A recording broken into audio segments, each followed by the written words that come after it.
Hello YouTube. I just thought I'd give you guys a little video on how I take care of my ammo cans. I know there's a lot of guys out there who got these videos on their ammo cans and how to do it. And I almost didn't do this video, but I got to thinking, well, why not? I do a couple extra steps I haven't seen done, so thought I'd pass this along to you guys and see if anybody else does that. What your opinion?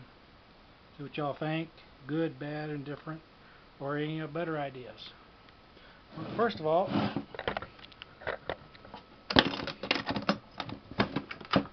we've all seen this, but like I said, I take a couple extra steps. First of all, when I get these cans, get a little Dawn and a toothbrush, and I scrub up the rubber seal real good to get as clean as possible. A lot of times they get pretty funky. And the next step is, once it's clean and dry, I will put this lid inside of the car to get warm. Let the sun warm this thing up really good and actually get a little warm to the touch.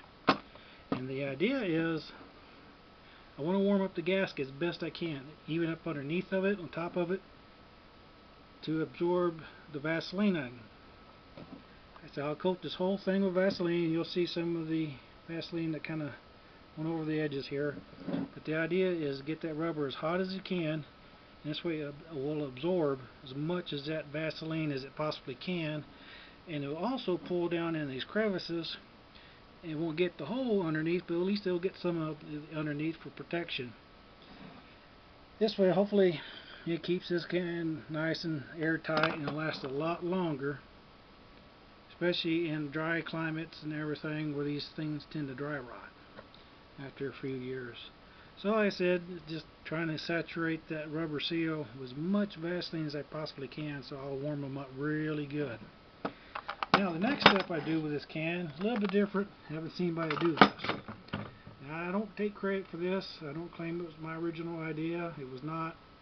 I read this in a magazine probably about 15, 20 years ago. And what I'll do, I'll take an ammo can and I will cut out cardboard just to line the inside of the can.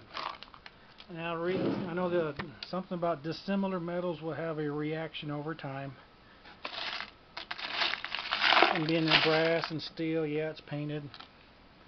But if you plan to put up ammo over a length of time, I think this is a good idea. I know some metals will react against one another, some won't. Not sure which ones will, which ones won't.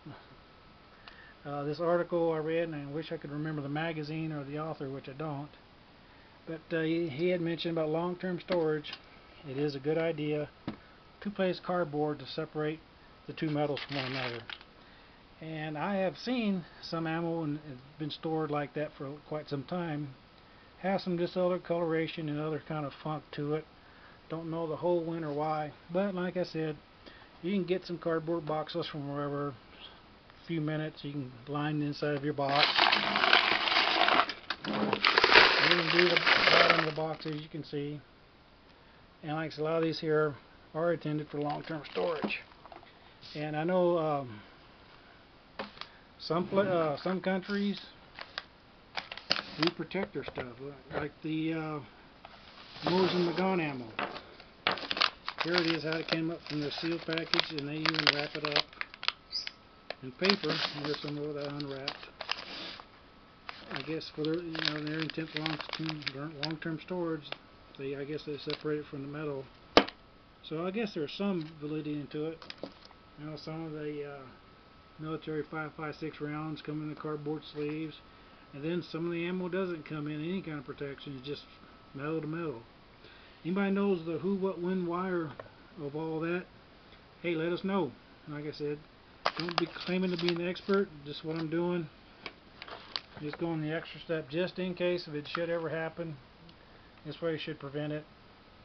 Got a lot of time and money invested in this, and need to protect it and keep it lasting as long as possible.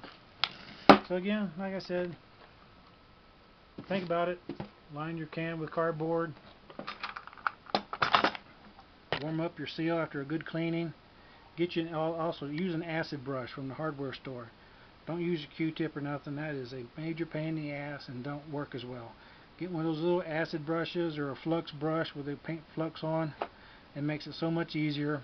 And I'll just goop that on real thick, and you'll see some of it absorb in there really well. Alright, thanks a lot. Thanks for watching.